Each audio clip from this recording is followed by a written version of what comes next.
Krishna,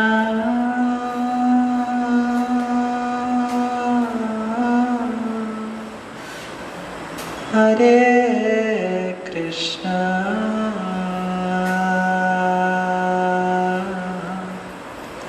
Krishna Krishna, Hare Hare, Hare Rama,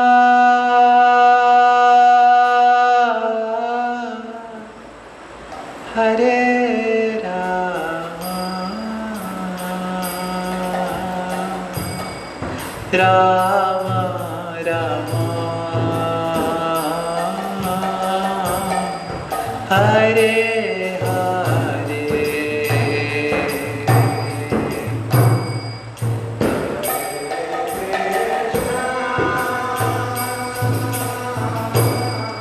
Hare Krishna, Krishna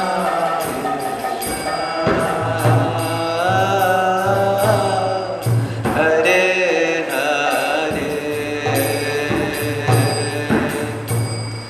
Hare Rama, Hare Rama,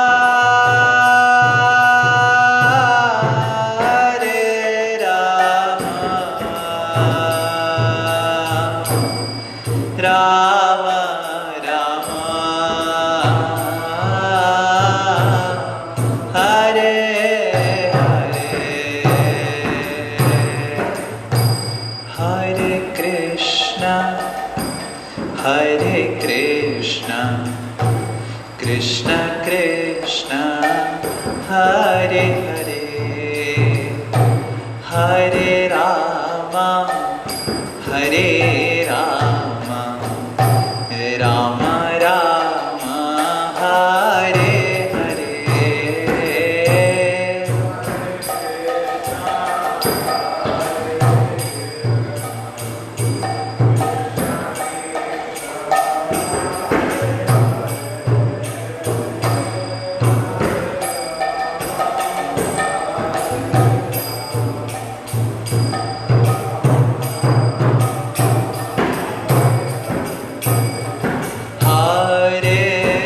Krishna, Hare Krishna, Krishna Krishna, Hare Hare, Hare Rama, Hare Rama, Rama Rama, Hare Hare,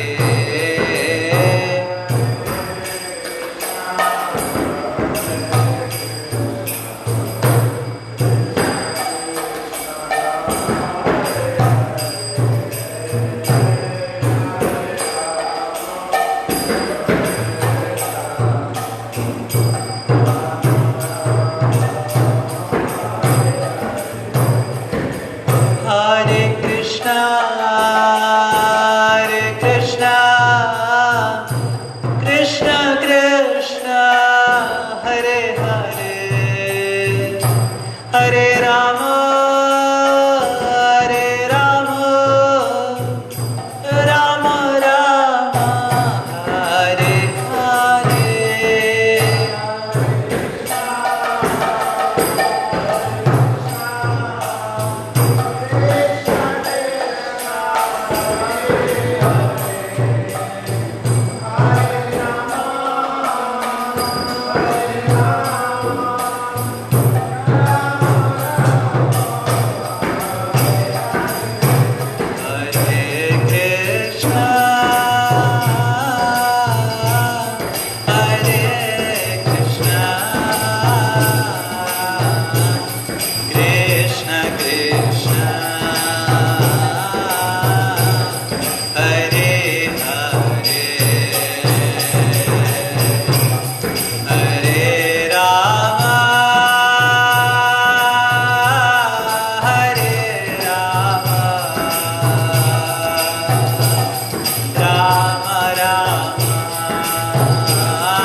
जय श्रील प्रभुपाद की।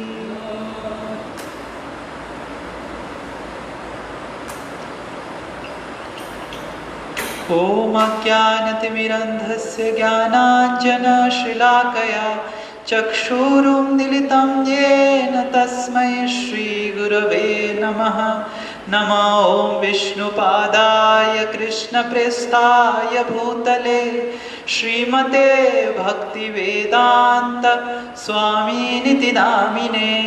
नमस्ते सारस्वती देवे गौरवाणी प्रचारिणे निर्विशेष शून्यवादी पाश्चात्य देशतारिणे। श्री कृष्ण चैतन्य प्रभु नित्यानंद श्री अद्वैत गदाधर श्रीवासादि गौर भक्त वृंद। हरे कृष्णा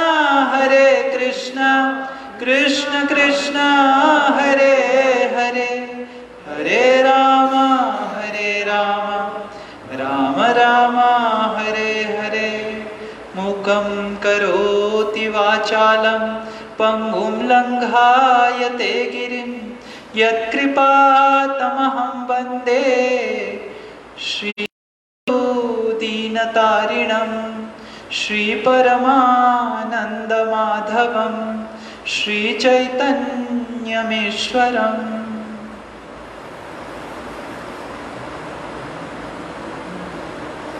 हरे कृष्ण। तो आज के कक्षा में हम जितना बचा हुआ हमारा प्रश्न उत्तर था जो हमने असाइनमेंट में दिया था, नारद मुनि की भागवत की पंचम अध्याय और षष्ठ अध्याय का जो प्रश्न उत्तर, उसको हम चर्चा करेंगे। तो मेरे को जितना याद है कि 10वें प्रश्न तक हमने डिस्कस किया था। We had discussed till 10th question. So I think we should discuss about the 11th question. 11th question है, किस तरह हम ये भव सागर, ये जो भौतिक सागर है, जन्म मृत्यु जरा व्याधि की सागर है, जो सबको जला रहा है। जैसे हम सब सुबह गान करते हैं, क्या गान करते हैं? संसारो दावानललीढलोका त्राणाय कारुण्य घना घनात्व। संसार दावा नललीढलोका, इस भवसागर को संसार दावा मतलब दावानल, दावानल मतलब समझ रहे हैं? फॉरेस्ट फायर मतलब जो जंगल में जो आग लगता है उसके साथ तुलना किया गया है। जंगल में आग लगने के साथ क्यों तुलना किया गया? वैसे आग तो अलग अलग जगह लगता है। आग स्काईस्क्रेपर बिल्डिंग में लगता है, जैसे सापुर जी में हाल ही में हमारा आग लग के पूरा मार्केट ही जल गया था। दिवाली में आग लगता है, पर जंगल का आग क्यों बताया जाता है?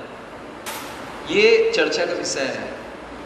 जंगल का आग इसीलिए बताया जाता है कि जंगल में कोई आग लगाने नहीं जाता है। जैसे शांतनु प्रभु मैचेस लेके चले गए अमेज़न रेन फॉरेस्ट में जंगल में लगाने के लिए आग, कोई लगाता नहीं है आग। ना कि ऑस्ट्रेलिया जंगल में जो रिसेंटली आग लगा था कोई लगाया था। जंगल में कोई आग लगाने नहीं जाता है, पर पेड़ों के घर्षण से आग लगता है, कोई आग नहीं लगाता है। तो उसी तरह जीवात्माएं, हालांकि आग दिखाई नहीं दे रहा है, पर जीवात्माएं जब भौतिक जगत में ईर्षा के साथ आते हैं, उनकी अलग अलग ईर्षा, एक जीवात्मा दूसरी जीवात्मा से ईर्षा करता है, काम करता है, क्रोधित होता है।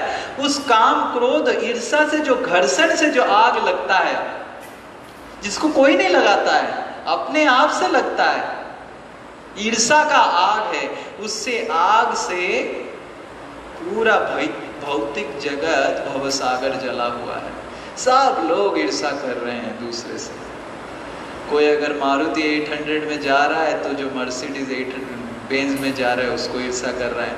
मर्सिडीज बेंज वाला लैम्बोर्गिनी से ईर्षा कर रहा है। लैम्बोर्गिनी जो स्पेस सूट पहन के रॉकेट में बैठ के जा रहा है चंद्र को, उसको ईर्षा कर रहा है। ऐसे कहा गया है, कहीं सुनने में आया है कि चंद्र में भी लोग खरीदना चालू कर दिए हैं, जगह खरीदना चालू कर दिए हैं। तो ये एक बहुत महत्वपूर्ण चीज़ है कि जो ईर्षा का आग है उसको कैसे मिटाया जाए। ये भौतिक भवसागर का जन्म मृत्यु जरा व्याधि का आग को कैसे मिटाया जाए, वो प्रश्न था।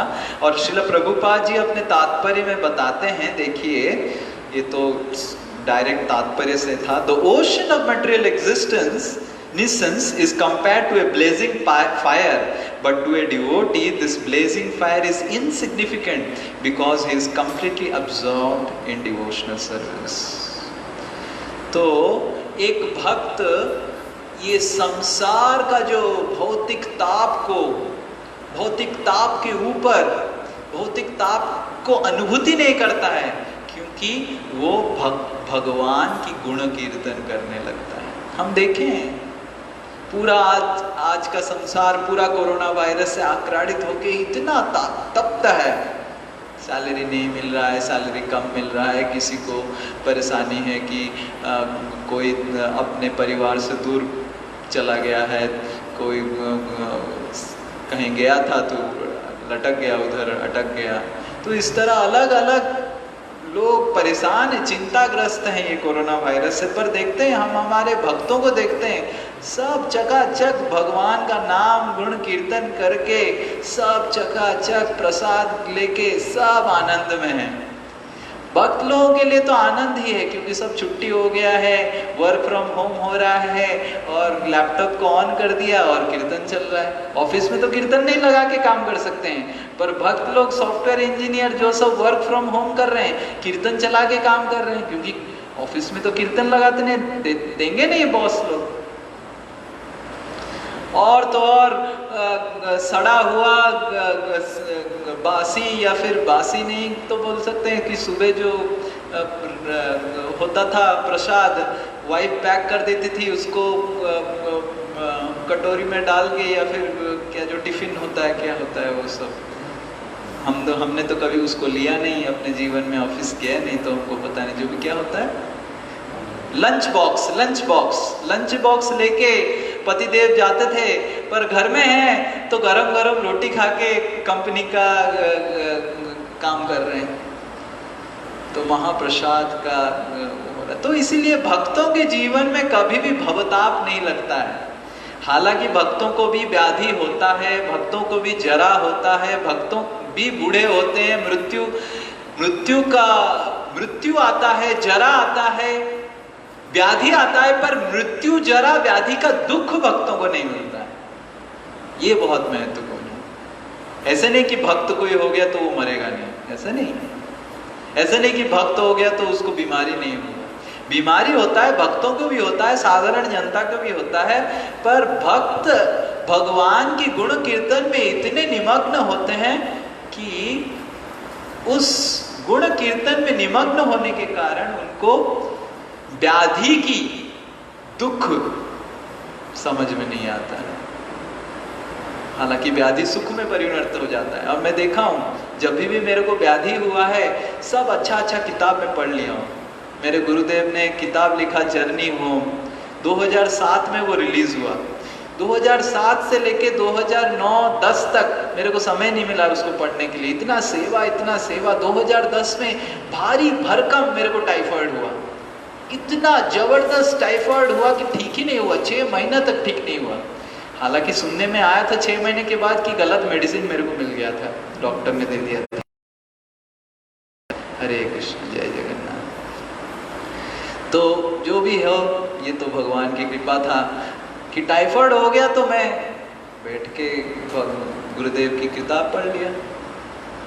तो हम देखते हैं कि भक्तों के जीवन में व्याधि हो, बीमारी हो, वार्धक्य हो, जैसे ही वार्धक्य आ जाता है तो साधारण जनता क्या चिंता करने लगते हैं, ओ मेरा पैर दुख रहा है, मेरा पेट दुख रहा है, मेरा ये हो रहा है, वो हो रहा है। अपने सगे संबंधियों को कॉल करता है, बंधुओं को कॉल करता है, मित्रों को कॉल करता है, और कॉल करने के बाद बस एक ही चर्चा, वो मित्र बताएगा मेरा पेट दुख रहा है, और ये इस साइड से बताएगा मेरा घुटना दुख रहा है।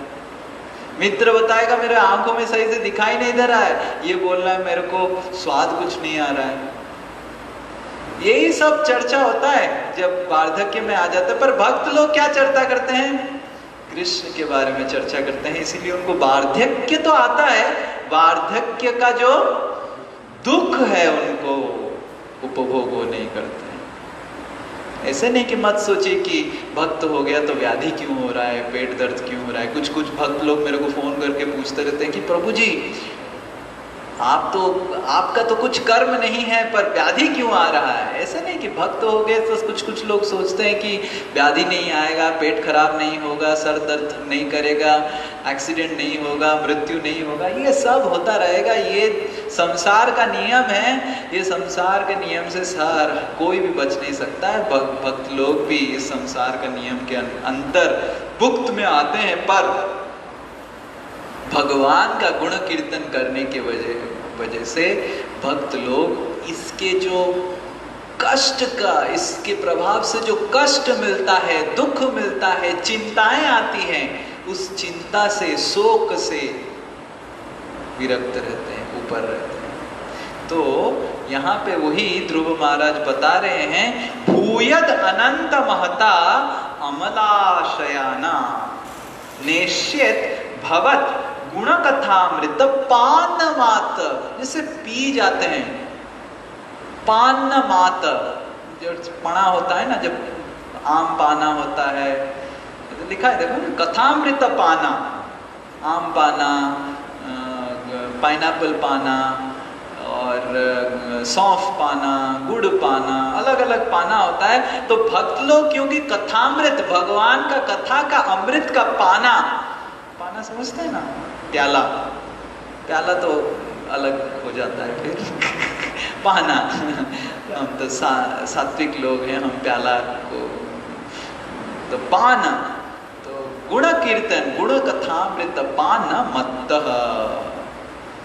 सो जैसे मधु का पान करने से ज्यादा आदमी मत्त हो जाता है, इंटॉक्सिकेटेड हो जाता है, उसी तरह भगवान का गुण कीर्तन से जब मत्त हो जाता है व्यक्ति, उसको कष्ट वष्ट कुछ पता नहीं चलता है, क्या चल रहा है क्या नहीं चल रहा है इस दुनिया में, कोरोना आए कोरोना नहीं आए, कोरोना जाए, बहुत लोग आनंद में प्रसाद लेके भगवान का गुण कीर्तन करते हैं। तो यही तरीका है इस जड़ जगत की कष्टों से मुक्त होने का। जड़, ये संसार का जन्म मृत्यु जरा व्याधि रहेगा ही रहेगा, पर उसका दुख से हम विरक्त हो सकते हैं। Suffering is compulsory, pain is compulsory, but suffering is optional. Pain आएगा, death will come, disease will come, all these pains will come in life, but whether we'll suffer from the pain or not will depend on how much we are attached to hearing the glories of the Lord.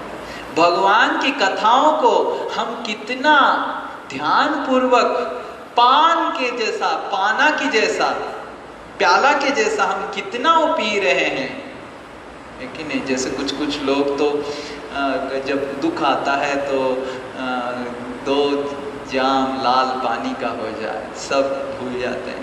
पर हाँ भूलते हैं, पर जब फिर से याद आता है, जब लाल पानी का असर टूट जाता है, जब याद आता है और भी कष्ट होता है। पहले तो प्याला, पहले को तो जो कष्ट था उसका कष्ट, फिर प्याला का भी कष्ट आ जाता है, लीवर खराब हो जाता है, ये हो जाता है, वो हो जाता है। पर हम कभी नहीं सुनते हैं कि कोई भगवान का कथामृत में मत्त हो गया, मद हो गया और उसका लीवर खराब हो गया, किडनी खराब हो गया, ऐसे कभी नहीं सुनते हैं। तो ये this is the best intoxication, liver protected intoxication, liver proof intoxication. इसको आप कितना भी पीजिए, आपका लीवर सही रहेगा, किडनी सही रहेगा, सब सही रहेगा, आप इंटॉक्सिकेटेड भी रहेंगे। देखिए, तो ये चीज है कि we all have to get intoxicated in Krishna katha. कभी भी हम कर रहे हैं, कुछ भी काम कर रहे हैं, जैसे पुरुष व्यक्ति लोग सब ऑफिस में जाते हैं, तो ऑफिस जाते समय ड्राइविंग करना होता है, तो भगवान का कथा चला दीजिए, कीर्तन चला दीजिए, सुन सुन के जाइए। माताएं लोग रसोई घर में रसोई करते हैं, आजकल तो मेड नहीं आ रहे हैं, तो रसोई घर में और घर के कामों में ज़्यादा ही समय बिताना पड़ता है, तो कुछ कथा चला दीजिए। कथा चला के कथा सुन के काम कीजिए, घर का काम आपको कीजिए, देखेंगे आपको घर का काम में कष्ट अनुभव नहीं होगा। नहीं तो अगर कथा नहीं चला के करेंगे, हर वक्त कोसते रहेंगे, अरे क्यों कोरोना आया रे, ये मेड नहीं आया रे, क्या सब मेरे को करना पड़ रहा है, अरे मेरे पतिदेव कुछ मेरे को हेल्प नहीं कर रहे हैं, बच्चे भी ऐसे नालायक मैंने पैदा कर दिया रे, कोई हेल्प नहीं कर रहा है, ऐसे चलता रहेगा। पर अगर कथा चला के सेवा काम करेंगे, घर का काम करेंगे, देखेंगे घर का काम भी आनंदमय तरह हो जाएगा, कथा चलता रहेगा। तो ये बहुत महत्वपूर्ण है। तो यहाँ पे वो चीज का वर्णन किया गया है। 12वें प्रश्न में देखेंगे, इधर लिखा गया है कि एक कच्चा आम और पका हुआ आम के उदाहरण क्या बताया गया है। कच्चा आम और पका हुआ आम का उदाहरण ये है कि जिस तरह कच्चा आम जब कच्चा अवस्था में कोई खाता है बहुत खट्टा लगता है, और खाना कभी कभी आम तो बहुत खट्टा होता है और खाने लायक नहीं होता है, पर जब वही आम जब पक जाता है बहुत मीठा लगता है। पर है आम, ऐसे नहीं कि पकने के बाद वो आम नहीं संतरा बन गया, आम ही है, वही पेड़ है, पेड़ नहीं बदल गया, आम नहीं बदल गया, बस वो पक गया। तो जिस तरह पेड़ नहीं बदलता है, आम नहीं बदलता है, बस पक जाता है, वही उसी तरह भक्त नहीं बदलता है, पर भक्त का जब भक्ति परिपक्व हो जाता है तो वही भक्त जो झगड़ा करता था, वही भक्त जब थोड़ा पॉलिटिक्स करता था, वही भक्त थोड़ा दूसरे भक्त को निंदा करता था, वही भक्त जो थोड़ा सेवा करने में फाकी मारता था, वही भक्त जो हरिनाम करते समय सो जाता था, वही सब, ये सब अच्छे अच्छे गुण जो भक्तों में था, ये कच्चे आम, कच्चे भक्त का गुण है। सेवा दिया तो बोलेंगे अरे मेरे को क्यों हर वक्त पकड़ते रहते हैं प्रभु जी, आज इफ कोई और नहीं है सेवा करने के लिए। हरिनाम करने के लिए बोले तो अरे हर वक्त प्रभु जी फोन करते हैं, बोलते रहते हैं कितना माला बढ़ाओ, माला बढ़ाओ, माला बढ़ाओ, और कुछ जैसे कुछ बताते नहीं है, बोलते नहीं धन बढ़ाओ, घर बढ़ाओ, बैंक बैलेंस बढ़ाओ, गाड़ी बढ़ाओ, ये सब बोलते नहीं, खाली माला बढ़ाओ। क्या अभी प्रभु जी भी हर वक्त परेशान हो गया हूँ प्रभु जी से, तो माला बढ़ाओ, माला बढ़ाओ, माला बढ़ाओ। तो वही भक्त जो माला बढ़ाने के लिए परेशान रहता है, नहीं माला नहीं बढ़ाऊंगा, भगवान का नाम और कितना लूँगा, ले लिया अभी 3-4 माला कर रहा हूँ और कितना बढ़ाऊँ। वही भक्त जो सेवा के लिए फाकी मारता था, वही भक्त जो दूसरों भक्तों को निंदा करता था, लोगों को निंदा करता था, वही भक्त जो अहंकारी होता था, हर वक्त भिड़ जाता था, अरे क्या है? ऐसे होता थोड़ी ना है, हमको भी पता है, तुमको खाली भक्ति किया है क्या, तुम खाली भक्ति करता है। वही भक्त जब सेवा के समय झगड़ा करता था, जब वही भक्त पक्व बन जाता है, वही भक्त का आदान प्रदान मिठास हो जाता है। जैसे खट्टा आम और पका हुआ आम में अंतर होता है, उसी तरह पक्व भक्त और अपक्व भक्त में वही अंतर है। हालांकि भक्त वही रहता है, पर भक्ति पक्व हो जाता है। तो ये है, तो कैसे भक्ति को पक्व किया जाए, वो 13वां प्रश्न है। तो भक्ति को, आम कैसे पक्व होता है, आम को क्या करना पड़ता है पक्व होने के लिए? कुछ नहीं, आम खाली पेड़ पकड़ के रहता है, पेड़ में लटक गया तो आम पक्व हो जाएगा। उसी तरह किसी भी हालत में अगर भक्तों का संग हम छोड़ते नहीं है, भगवान का संग, भगवान का नाम अगर हम छोड़ेंगे नहीं, भगवान का प्रसाद छोड़ेंगे नहीं, भक्तों का संग अगर छोड़ेंगे नहीं, ये ABCD, ये जो 4 चीज है भक्ति का फाउंडेशनल, A मतलब एसोसिएशन, B मतलब श्रील प्रभुपाद की और किताबें, भक्तों भक्तिमय किताबें, C मतलब चैंटिंग और D मतलब डाइट, प्रसाद। ये 4 चीज अगर पकड़ के हम रखेंगे तो पक्व बन जाएंगे। इस 4 चीज को करना रहना है। हालांकि हमारा चैंटिंग खराब हो, अच्छा हो, जो भी हो करते रहो,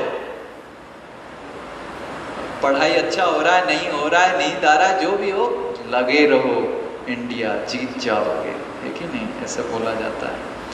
तो उसी तरह अगर एक भक्त को पक्व बनना है, तो ये भक्ति का जो मानदंड, जो प्रामाणिक जो नियम है, एसोसिएशन, भक्तों के संग, किताब पढ़ना, जप करना, हफ्ते में 1 बार क्लास करना, कुछ सेवा करना, ये सबको उनको अच्छे से करना पड़ेगा। 14 नंबर प्रश्न में ये पूछा गया है कि सुमन बताता है कि हाँ प्रभु जी आप तो बहुत अच्छा बताए कि भक्तों के संग से ही भक्ति पक्व होता है, पर शुद्ध भक्तों के संग से ही ना भक्ति पक्व होगा। मंदिर में मैं जब भी जाता हूं कोई शुद्ध भक्त नहीं मिलते हैं प्रभु जी, कोई शुद्ध भक्त नहीं मंदिर में। सबके अंदर कुछ ना कुछ दुर्गुण है प्रभु जी। इन दुर्गुण युक्त भक्तों का संग करने से मेरा भक्ति पक्वा होगा प्रभु जी, कुछ नहीं होने वाला है। इसीलिए मैं निर्णय किया हूँ, घर में ही बैठूंगा, जब करूंगा, कुछ क्लास नहीं जाऊंगा, मंदिर नहीं जाऊंगा। सब मंदिर में जो जो भक्त आते हैं सबके हृदय में कुछ कुछ नेगेटिविटी है, गड़बड़ है, शुद्ध नहीं है कोई। जब शुद्ध भक्त मेरे को मिल जाएंगे तब मैं करूंगा। तो ये एक भ्रांत धारणा है, ये एक पागलपन है। क्या पागलपन? क्यों पागलपन है? पहला तो पागलपन ये है कि अशुद्ध अवस्था में हम कैसे निर्णय कर रहे हैं कौन शुद्ध है कौन अशुद्ध है। पहले तो ये एक पागलपन है। जिसको कभी शुद्ध अवस्था का ज्ञान ही नहीं है, वो कैसे निर्णय कर सकता है कौन शुद्ध है कौन अशुद्ध है। जैसे फॉर एग्जाम्पल कोई इंटीग्रेशन पढ़ा ही नहीं है, उसको एग्जामिनर बना दिया गया है, वो कॉपी चेक करेगा, वो क्या करेगा? मैथमेटिक्स उसको पढ़ा नहीं, वो एडिशन सब्ट्रैक्शन पता नहीं, उसको कैलकुलस का एग्जामिनर बना दिया जाए। कैलकुलस मतलब जैसे पढ़ा 11, 12 PhD लेवल मैथमेटिक्स का, उसको एग्जामिनर कॉपी चेकिंग करने दे देगा। वो क्या बताएगा? अरे क्या लिखा है, ये तो फूल पे बरसा दिया है कि नहीं? तो उसी तरह हमारे हृदय में असंख्य अनर्थ है, और उस असंख्य अनर्थ से हम मूल्यांकन करते हैं कि किसके हृदय में अनर्थ है और किसके हृदय में अनर्थ नहीं है। ये इस तरह हो गया कि कोई किंडरगार्टन स्टूडेंट, वो कभी कुछ पढ़ा नहीं है, केजी में पढ़ रहा है, उसको PhD लेवल मैथमेटिक्स का आंसर सीट दे दिया जाता है उसको चेक करने के लिए। वो क्या चेक करेगा? तो बद्ध अवस्था में हम अगर दूसरे भक्तों को चयन करते हैं, उनकी मूल्यांकन करने लगते हैं, ये तो बद्ध भक्त है, ये शुद्ध भक्त है, ये प्रभु जी बहुत शुद्ध है। अरे क्या पता, आप खुद ही शुद्ध नहीं है, किंडरगार्टन की स्टूडेंट है, नंबर 2 करने के बाद कैसे धोया जाता है हाथ उसको पता नहीं आपको, आप क्या दूसरे भक्तों को चयन करेंगे? तो इस तरह हमको इस भावना से भक्तों के संग में, मंदिर में या भक्तों के संग में लेना चाहिए कि क्या पता। श्रील प्रभुपाद बताते थे कि अब अगर आपको पता चले कि कौन आपके साथ बैठा हुआ है, क्लास अटेंड कर रहा है या मंदिर में आ रहा है, उसका अगर आइडेंटिटी, उसका अगर आध्यात्मिक जगत में अस्तित्व पता चलेगा आपको, आप बेहोश हो जाएंगे। क्योंकि हमको पता नहीं कि कौन गोपी है कौन गोपा है, भगवान का धाम छोड़ के इधर आया है और हम कुछ अपराध कर बैठेंगे, उस अपराध की वजह से हमको भुगतना भी पड़ेगा। जैसे हम ऐसे कहा जाता है कि ध्रुव महाराज जब भक्त नहीं थे तो उनकी सौतेली माँ बताया जाएगा हिंदी में, स्टेप मदर को सौतेली माँ, तो सौतेली माँ ने उनके प्रति अपराध कर बैठा। उस समय ध्रुव महाराज भक्त नहीं थे, पर ध्रुव महाराज भक्त होने के बाद उनकी माता को वैष्णव अपराध लग गया, क्योंकि वो भक्त होने से पहले ध्रुव महाराज को अपराध कर बैठे थे। देखिए इतना वैष्णव अपराध का इतना कठिन, भगवान वैष्णव अपराध को बहुत बहुत तीव्रता से लेते हैं, बहुत बारीकी से एक व्यक्ति को चेक करते हैं कि ये वैष्णव अपराध कर रहा है या नहीं कर रहा है, क्योंकि वैष्णवों को भगवान बहुत प्रेम करते हैं, भक्तों को भगवान बहुत प्रेम करते हैं। वो शुद्ध भक्त हो, बद्ध भक्त हो, कामुक भक्त हो, कुछ भी भक्त हो, भगवान तो ये भगवत गीता में भगवान 9वें अध्याय में बता दिए कि अपिचेत सुदुराचारो भजन्ते माम अनन्य भाग साधुरेवश्य मंतव्य सम्यक व्यवस्थित होना, कि अपिचेत सुदुराचारो, मेरा भक्त अगर दुराचार कार्य भी करता है उसको तुम साधु मानना। उसको दंड देना, क्या करना, उसका निर्णय मैं करूंगा, तुम्हारा कुछ काम धंधा नहीं। तो उसी तरह कभी कभी हम मंदिर आते हैं, क्लास में आते हैं, भक्तों के साथ मिलते हैं और चयन करने लगते हैं, निर्णय करने लगते हैं, जज करने लगते हैं कि ये भक्त शुद्ध नहीं है, ये भक्त अशुद्ध है, ये कामुक है, ये क्रोधित है, इसके अंदर ये इतना उच्च कोटि का भक्त नहीं, ये बहुत उच्च कोटि का भक्त है। When someone is a KG student, he does not have any qualification to analyze the subject matter of PhD level mathematics. Exactly in the same way, if someone is coming to the temple, he should come with a humble mood and he should see good qualities in everyone. हमको हर वक्त दूसरों का गुण देखना चाहिए। इसीलिए वैष्णव का एक गुण होता है अदोषदर्शी, जो दोष नहीं देखते हैं। हम दोष देखेंगे तो वही दोष हमारे अंदर आएगा, हम गुण देखेंगे तो वही गुण हमारे अंदर आएगा। तो हर भक्त के जीवन में, हर जो प्रैक्टिसिंग, हम साधक हैं, हम सब शुद्ध भक्त नहीं हैं, साधक हैं, पर हर साधक के जीवन में कुछ अच्छा गुण है, कुछ बुरा गुण है। तो हम मंदिर में आते हैं, साधकों के साथ संग लेते हैं, साधकों का संग है, शुद्ध भक्तों का संग नहीं है, ये सही है।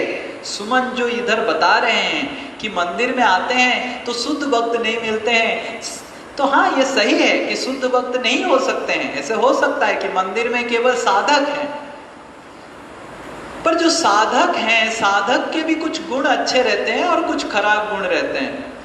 तो हमको उस अच्छे गुणों को देखना चाहिए, उस अच्छे गुणों को हमारे जीवन में उतारने का कोशिश करना चाहिए, और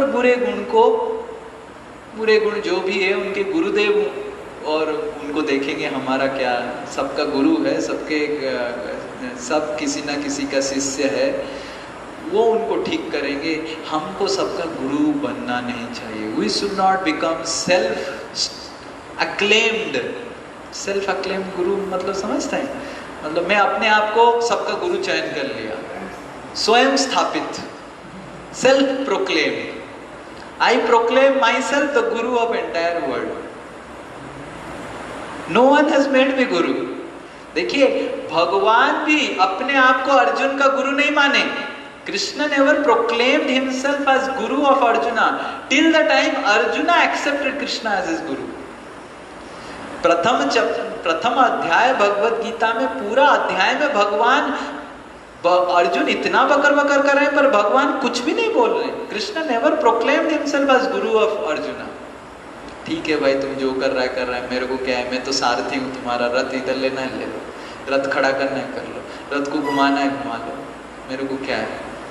पर जैसे ही अर्जुन ने भगवान को अपना गुरु चयन किए तो भगवान ने शिक्षा स्टार्ट किया।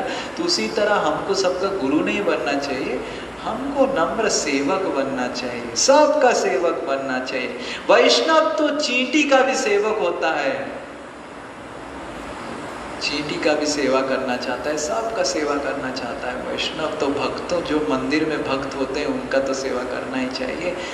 साधक होने के कारण हर साधक के हृदय में कुछ दुर्गुण रहते हैं, सद्गुण रहते हैं। सो सद्गुणों को हमको प्रशंसा करना चाहिए, सद्गुणों को देखना चाहिए, और दुर्गुणों को ओवरलुक देखना नहीं चाहिए। कोई प्रश्न, कुछ प्रश्न है साथ? हाँ,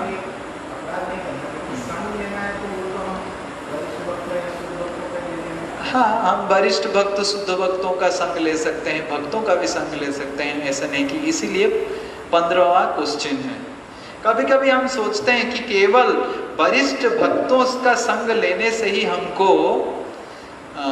जीवन में प्रगति मिलेगा, ये नहीं है। हमको वरिष्ठ भक्तों का मतलब सीनियर भक्तों का, हमसे जो भक्ति में आगे हैं, हमारे सीनियर हैं, गुरु वर्ग हैं, जो शुद्ध भक्त हैं, उनका संग लेना चाहिए, ये बहुत महत्वपूर्ण है। पर इसके साथ हमारे समकक्षी भक्तों का भी संग लेना बहुत महत्वपूर्ण है, क्योंकि गुरुदेव के सामने शिष्य हर वक्त अपना अच्छा चीज दिखाता है। तो इसीलिए हमारा प्रगति भी उसी तरह होता है। It is very easy to remain a hypocrite in front of the spiritual master, to show your best part. But in front of our equals, हमारे जो समकक्ष भक्त हैं, वो तो हमारे साथ ही रह रहे हैं। प्रभु जी आप तो बहुत बड़ा बड़ा भाषण मार रहे हैं, खुद जप में सो रहे हैं और बड़ा बड़ा भाषण मार रहे हैं। तो ये केवल हमारे समकक्ष भक्त ही बोल पाएंगे। इसीलिए हमारे समकक्ष भक्तों का संग लेना भक्ति के प्रगति में बहुत महत्वपूर्ण होता है,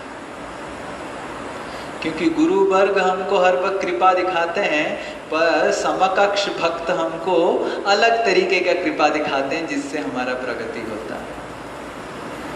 तो हर व्यक्ति का हमारे भक्ति में जरूरत है। वैष्णवों की भी जरूरत है, समकक्ष वैष्णवों की भी जरूरत है, हमसे जो जूनियर है, हमसे जो शिक्षा प्राप्त कर रहे हैं, लाभ कर रहे हैं, उनका भी संग जरूरत है। तो सबकी जरूरत है हमारे जीवन में। ऐसे हमको सबका भी सोचना नहीं चाहिए कि खाली वरिष्ठ वैष्णवों का मैं संग करूंगा।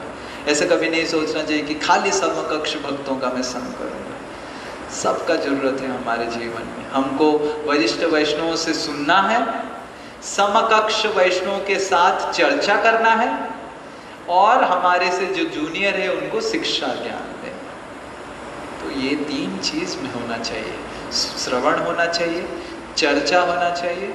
जैसे हम वरिष्ठ वैष्णव के साथ चर्चा नहीं कर सकते हैं, उनसे खाली सुन सकते हैं, तो पर हम समकक्ष भक्तों के साथ परस्पर चर्चा कर सकते हैं। ये कभी हम गुरु वर्गों के साथ, वरिष्ठ वैष्णव के साथ नहीं कर सकते, चर्चा नहीं कर सकते। आप अपना साक्षात्कार बता नहीं सकते हैं गुरुदेव को, ये मर्यादा व्यतिक्रम हो जाता है। अपना साक्षात्कार अगर गुरु को बताया जाए कि प्रभु जी मैंने पढ़ा, मेरे को ऐसा लगा, बहुत अच्छा पॉइंट है ना प्रभु जी जो मेरे पता लगाया, ये मर्यादा व्यतिक्रम है। गुरु को अगर शिष्य साक्षात्कार अपना बताता है। हाँ, कभी अगर गुरु प्रश्न पूछते हैं तो आपको क्या समझ में आया, तो नम्रता से हमको व्यक्त करना चाहिए, पर गुरु को जाके हमारा साक्षात्कार बताना नहीं चाहिए कि गुरुदेव बहुत अच्छा, मैं आपको साक्षात्कार मिला। तो ये मर्यादा व्यतिक्रम। तो हमारा साक्षात्कार जो है, हम जो समझते हैं उस चीजों को चर्चा करने के लिए हमको समकक्ष भक्तों का संग चाहिए, जो हमारे इक्वल हैं, जिनके साथ हम चर्चा कर सकते हैं, जिससे मर्यादा। गुरु वर्गों के साथ हम जोक नहीं कर सकते, ये भी एक रसा है, इस साख्य रस। गुरु के साथ साख्य रस के साथ व्यवहार नहीं कर सकते। क्या प्रभु जी कैसे हैं, सब ठीक ठाक है, तो जीवन में सब चल रहा है ना, भक्ति कैसे चल रहा है, जब चल रहा है ना अच्छे से, तो हम गुरु वर्गों के साथ साख्य रस में जोकिंगली बात करना, ये मर्यादा व्यतिक्रम होता है, अपराध हो जाता है। पर ये भी जरूरत है, इसीलिए समकक्ष भक्त हैं जिनके साथ हम साख्य रस के साथ आदान प्रदान कर पाए। तो इसीलिए सब तरह के भक्तों का जरूरत है। यस, पवन प्रो का कुछ प्रश्न। हाँ, हु? हाँ,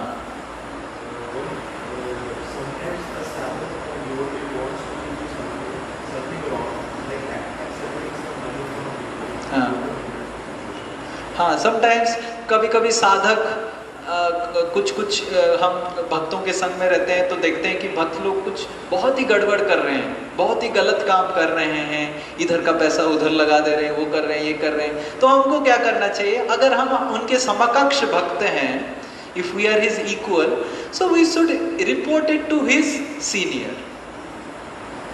हमको उसको जाके बोलना चाहिए क्या रे, तुम ऐसे क्यों कर रहा है? तो we should inform to his seniors. हम सबके कोई ना कोई गुरुदेव हैं, कोई किससे शिक्षा ले रहे हैं, उनको जाके हमको बताना चाहिए। पर हमको मर्यादा व्यतिक्रम नहीं करना चाहिए। हम किसी के गुरु हैं तो हम गुरु का एक सेवा होता है कि अपने शिष्यों को शासन करना। पर अगर किसी के गुरु नहीं है, हमको शासन नहीं करना चाहिए। उनके गुरु के पास हम समाचार पहुंचा देना चाहिए कि मेरे को ऐसा लगा, आप इन्वेस्टिगेट कीजिए। मैं ऐसे सुनने में आया मेरे को कि वो भक्त ऐसे पैसा के लिए थोड़ा ऊपर नीचे आगे बाएं कर रहा है, वो माता जी को थोड़ा छेड़ रहा है। ऐसे कभी कभी भक्त लोग को भी कभी कभी इधर उधर कार्य कर लेते हैं, काम, क्रोध, लोभ, मद आश्चर्य में प्रभावित हो जाते हैं।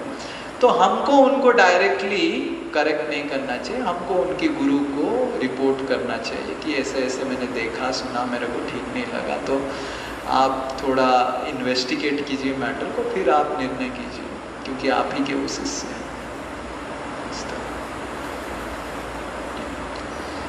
कभी कभी ये सच होता है, 15 नंबर प्रश्न, कि कभी कभी हम देखते हैं कि भक्तों के हृदय में सही में काम, क्रोध, लोभ, मद, आश्चर्य जैसे नेगेटिविटी होते हैं। तो हमको तो उनके संग लेना है, पर हम एक भय रहता है कि हम भी उनके काम, क्रोध, लोभ, मद, आश्चर्य से प्रभावित ना हो जाए। तो हम क्या कर सकते हैं? क्या कर सकते हैं? हाँ,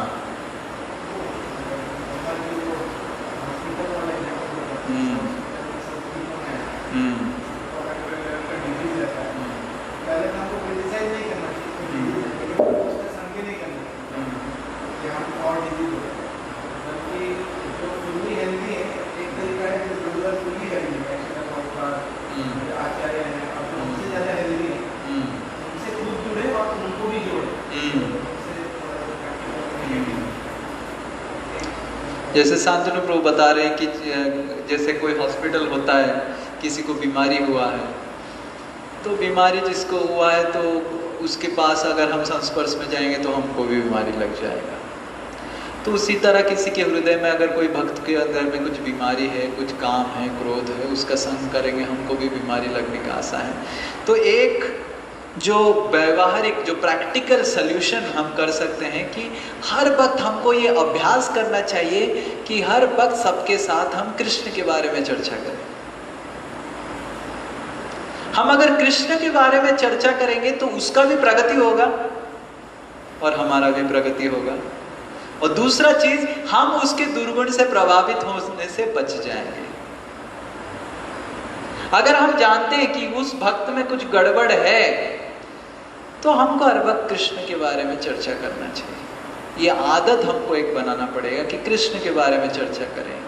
जिस तरह अगर हमको एक हॉस्पिटल में रहना है जहाँ पे बहुत सारे बीमार व्यक्ति हैं और हमको आशंका है, डर है कि हम दूसरे बीमार व्यक्ति से बीमारी लेने तो ठीक होने आए हैं, ज़्यादा बीमारी मेरे को ना हो जाए, तो हमको क्या करना पड़ेगा? अच्छे से मास्क लगाना पड़ेगा, वैक्सीनेशन करना पड़ेगा। तो ये कृष्ण कथा एक वैक्सीनेशन है। भक्तों के संग में हम अगर जितना ज़्यादा से ज़्यादा हम आध्यात्मिक चर्चा करेंगे उतना हम वैक्सीनेटेड रहेंगे उनकी नेगेटिविटी से। और जितना हम दूसरे चर्चा करेंगे, इंडिया में क्या हो रहा है, पाकिस्तान में क्या हो रहा है, चाइना में क्या हो रहा है, कोरोना वायरस का क्या स्थिति है, ये है वो है, उसके लिए भक्त के पास क्यों? आप न्यूज़पेपर खोलिए, न्यू टाइम्स ऑफ इंडिया खोलिए, मिल जाएगा। तो ये भक्तों के साथ जितना हम भक्ति के बारे में चर्चा करेंगे, भगवान के बारे में चर्चा करेंगे, उतना हम अच्छा गुण निकाल पाएंगे और उस संग से हम प्रभावित, उनके जो अगर कुछ हृदय में है उससे प्रभावित नहीं होंगे। तो ये महत्वपूर्ण। 16वां नंबर क्वेश्चन में बताया गया है कि what is the solution to remove material desires from our heart. हमारे हृदय में जो भौतिक इच्छाएं को निकालने का क्या सॉल्यूशन है?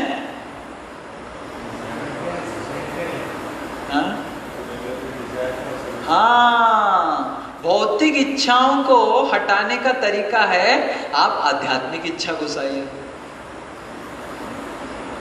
जिस तरह एक ग्लास में अगर आप उजाला डाल के, ये आप घर में एक्सपेरिमेंट कीजिए, आप उजाला डालिए एक गिलास पानी में, ग्लास का पानी पूरा नीला हो जाएगा, फिर और पानी डालते जाइए। जितना पानी डालेंगे डालेंगे डालेंगे डालेंगे, पानी धीरे धीरे धीरे सफ़ेद होके पूरा सफ़ेद हो जाएगा। तो उसी तरह हमारे हृदय में काम का उजाला, क्रोध का उजाला, ये सब पड़ा हुआ है। और कृष्ण कथा सफेद जल है। और कृष्ण कथा जितना डालते रहेंगे, कृष्ण का सेवा, कृष्ण के बारे में चर्चा, जितना आध्यात्मिक इच्छाएं डालते रहेंगे, हमारा हृदय उतना साफ हो जाएगा। तो भौतिक इच्छाओं को दूर करने का तरीका है आध्यात्मिक इच्छा डेवलप करना। भौतिक इच्छा है कि मेरे को इच्छा हो रहा है रसगुल्ला गुलाब जामुन खाना, तो आध्यात्मिक इच्छा में परिणत कीजिए कि मैं रसगुल्ला गुलाब जामुन भगवान को अर्पण करूंगा आज। भौतिक इच्छा हो रहा है, मेरे को कहाँ घूमने जाने का इच्छा हो रहा है, तो उसको आध्यात्मिक इच्छा में परिणत कीजिए। ठीक है, मैं मंदिर जाता हूँ घूमने, वृंदावन जाता हूँ घूमने, वैसे अभी मत जाइए, अभी तो कोरोना वायरस है, गाड़ी भी नहीं चल रहा है, तो मैं उधर घूमने जाता हूँ। भौतिक इच्छा हो रहा है कि मैं कुछ गाना सुनूं, तो मैं आध्यात्मिक इच्छा में परिणत कर सकता हूँ, थोड़ा कीर्तन सुन सकता हूँ। तो इसी तरह हम भौतिक इच्छाओं को आध्यात्मिक इच्छाओं में परिणत कर सकते हैं। किस तरह भगवान के प्रति एक लालसा, हैंकरिंग, इसको जागृत किया जाए। किस तरह भगवान के प्रति लालसा जागृत हो सकता है? अगर हम भगवान की सेवा में रत करेंगे। भगवान की सेवा से ही भगवान के प्रति लालसा जागृत हो सकता है। जितना हम भगवान का सेवा करेंगे, उतना भगवान के प्रति लालसा जागृत होगा। सेवा अलग अलग प्रकार के होते हैं। श्रवण सेवा, भगवान की लीलाओं का श्रवण कीजिए। कीर्तन सेवा, भगवान की नाम जप कीजिए। दूसरों को भगवान के बारे में बताइए, कि कीर्तन सेवा है। भोग परिवेशन सेवा, भगवान के लिए कुछ खाना बनाइए। श्रृंगार सेवा, भगवान का श्रृंगार कीजिए। प्रचार सेवा, किसी को दे पकड़ के प्रचार कीजिए, भगवान के बारे में समझाइए, उसको माला पकड़ाइए, उसको माला घुमाने को बोलिए, फॉलो अप कीजिए, माला घुमा रहा है कि नहीं प्रतिदिन उसका, ये प्रचार सेवा है। धाम भ्रमण सेवा, भक्तों का सेवा, जैसे अभी तो पता नहीं कितने भक्त एकत्रित हो पाते हैं। एटलीस्ट घर में पति है, पति भक्त है, पत्नी भक्त है, पति पत्नी का सेवा करना चाहिए, पति को पति का सेवा करना चाहिए। पत्नी सोच सकती है कि आज मैं बहुत अच्छा गाजर का हलवा बना के भगवान को भोग लगा के मेरे पतिदेव को सेवा करूँगा, ये वैष्णव सेवा हो गया। पतिदेव को सोचना चाहिए कि मैं आज बहुत अच्छा कुछ स्पेशल लौकी का हलवा बना के, गाजर का हलवा पत्नी ने खिलाया, कल मैं लौकी का हलवा खिलाऊंगा, और अच्छे से बना के पत्नी को खिलाना चाहिए। तो इस तरह वैष्णव का सेवा करना, बच्चे भी तो वैष्णव हैं, भगवान का सेवा करना, वैष्णव का सेवा करना, ये सब महत्वपूर्ण है। जितना हम सेवा करेंगे उतना भगवान के प्रति लालसा बढ़ेगा। सेवा अलग अलग प्रकार के हैं, जो सेवा हम, अगर कुछ सेवा नहीं मिल रहा है तो गुरुदेव को पूछ सकते हैं, कुछ सेवा दीजिए। गुरुवर्गों के आश्रित में आके कुछ सेवा कर सकते हैं। और सेवा से हमारा मन इंद्रिय तृप्ति से विरक्त रहेगा। मन चाहता है हर वक्त इंद्रिय तृप्ति करना, कैसे मैं भोग करूं, कैसे मैं अपना शरीर का चर्चा करूं, कैसे मैं आनंद में रहूं। मन को आप अकेला छोड़ देंगे ना, just give mind a chance, mind will ensure that your senses are gratified. Just you have to give a little chance to the mind. Mind will ensure, will force you, will make sure that your senses are gratified. That's the nature of the mind. मन का वही function है, मन का कार्य है, वो तो करेगा ही करेगा। जैसे गाय का कार्य क्या है, उसको छोड़ दो, वो चरण करेगा और खाना खाएगा। गाय कभी भी चूहा नहीं खाएगा, वो घास ही खाएगा। उसको छोड़ देने से घास ही खाएगा। चूहा के बीच में छोड़ देगा तो चूहा नहीं खाएगा, घास ही खाएगा। गाय का कार्य है, is a vegetarian, she is a vegetarian. तो उसी तरह मन का कार्य है इंद्रियों को सेवा में लगाना, इंद्रियों को भोग करवाना, ये मन का कार्य है। मन इंद्रियों का स्वामी है। तो मन को अगर हम छोड़ देंगे तो इंद्रियों को भोग विलास में लगा देगा। तो इसलिए मन को अगर हम भगवान की सेवा में लगाएंगे तो इंद्रिय लोग भी ऑटोमेटिकली भगवान की सेवा में लग जाएंगे। तो ये महत्वपूर्ण है कि किस तरह हम सेवा में रत रहें, भगवान की सेवा करते रहें। कुछ ना कुछ सेवा, हर दिन कुछ ना कुछ सेवा होना चाहिए। कुछ सेवा नहीं तो भिक्षा मांग के गुरुदेव से सेवा लेना चाहिए। मेरे गुरुदेव बताते हैं कि free time is not a opulence, it's a danger. अगर आपका मन को समय है, खाली मन है आपका, you should not think oh it's such a, आज मेरे को फ्री टाइम मिला है। It's not opulence, it's the greatest danger in life. Ideal mind is devil's workshop. So we should always keep our mind engaged in different ways of devotional service. अगर कुछ नहीं है तो नौकरी कर रहे हैं, खाना बना रहे हैं, कुछ भी कर रहे हैं, मन को एंगेज रखिए और जितना ज़्यादा से ज़्यादा हो भगवान के काम में एंगेज रखिए। भौतिक लालसा भी रहता है, आध्यात्मिक लालसा भी रहता है। भौतिक लालसा और आध्यात्मिक लालसा में अंतर क्या है? भौतिक लालसा में अंत होता है, अंत है, और आध्यात्मिक लालसा में अंत नहीं है, सैसिएशन नहीं है। भौतिक लालसा ऐसा होता है कि एक मोबाइल खरीद लीजिए, 3 महीने के बाद आपको अच्छा नहीं लगेगा। वही मोबाइल 3 महीने पहले जो अच्छा लगता था वो अच्छा नहीं लगेगा। एक कार खरीद लीजिए, 4 महीने के बाद वो गाड़ी भी अच्छा नहीं लगेगा। एक घर खरीद लीजिए, 5 महीने के बाद वो घर भी अच्छा नहीं लगेगा। किसी के साथ शादी कर लीजिए, 1 साल के बाद वो भी अच्छा नहीं लगता। तो इस तरह ये है भौतिक इच्छा। पर आध्यात्मिक ये होता है कि हमको ये वो वस्तु और व्यक्ति का भगवान के साथ संबंध पता चल जाता है, इसीलिए उससे हमको आनंद मिलता रहता है। जैसे ये मोबाइल को मैं अगर भौतिक वस्तु समझूंगा, इस मोबाइल 3 महीने के बाद मेरे को आनंद नहीं देगा। पर इसको अगर मैं सोचूंगा इस मोबाइल के जरिए मैं भक्तों के संग ले पा रहा हूँ, कॉल कर पा रहा हूँ, कृष्ण कथा कर पा रहा हूँ, तो ये मोबाइल मेरे को हर समय आनंद दे सकता है।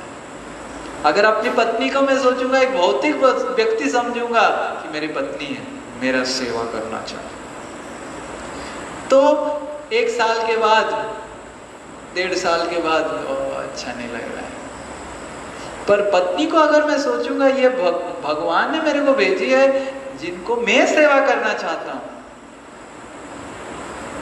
भगवान का दिया हुआ ये रिश्ता है, इनको मैं सेवा करना चाहता हूँ, मेरे को कृष्णमय बनना चाहिए, उनको भी कृष्णमय बना दूं मैं, तो देखेंगे पूरा जीवन भर हम संबंध स्थापना कर सकते हैं। तो ये इधर ये पार्थक्य बताया गया है। कुछ प्रैक्टिकल चीज़ें बताइए जिस तरह हम सेवा कर सकते हैं। हमको अलग अलग सेवा हमने बताया, किस तरह हम सेवा करके भगवान के प्रति, नाम सेवा, श्रवण सेवा, श्रृंगार सेवा, भोग परिवेषण सेवा, प्रचार सेवा,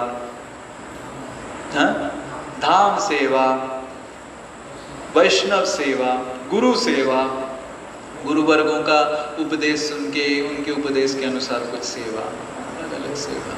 हमको हर वक्त गो सेवा, हमको हर वक्त गुरु वर्गों का आदेश अनुसार उनको पूछ सकते हैं हम, अगर हमको कुछ समझ में नहीं आ रहा है पूछ सकते हैं। सबसे अच्छा तरीका है हमको गुरु वर्गों से पूछना चाहिए कि क्या मैं सेवा कर सकता हूँ। सेवा बहुत महत्वपूर्ण है, बिना सेवा का हमारा भगवान के प्रति आसक्ति जागृत नहीं हो सकता है।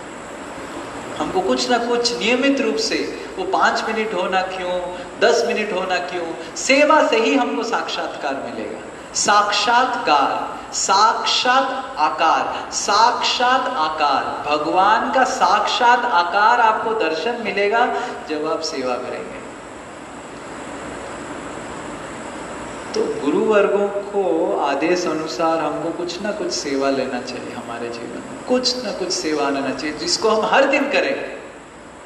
5 मिनट हो, 10 मिनट हो, 15 मिनट हो, जो भी हो, हम हर दिन कुछ ना कुछ सेवा करें जो हमारे गुरुदेव गुरु वर्गों ने हमको दिया है।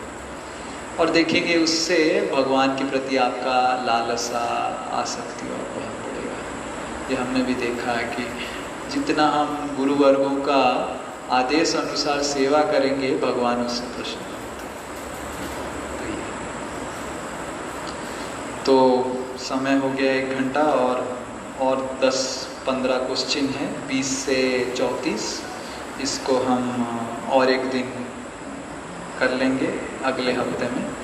और एक चीज़ है, ये रविवार को हम एक बहुत स्पेशल क्लास लेने वाले हैं क्योंकि सोमवार को एकादशी है, तो एक स्पेशल क्लास लेने वाले हैं। भागवत से ही रहेगा पर एक स्पेशल क्लास रहेगा जिसके बारे में कल आपको पता चल जाएगा, ग्रुप में हम डाल देंगे। तो इसको आप ज़रूर अटेंड कीजिए रविवार 7 बजे। तो ये मेरा विनम्र अनुरोध है। हरे कृष्ण कृष्ण कृष्ण हरे हरे, हरे राम राम राम हरे हरे। श्रीमद् भागवतम की, श्रील सुखदेव गोस्वामी की जय, श्रील प्रभुपाद की।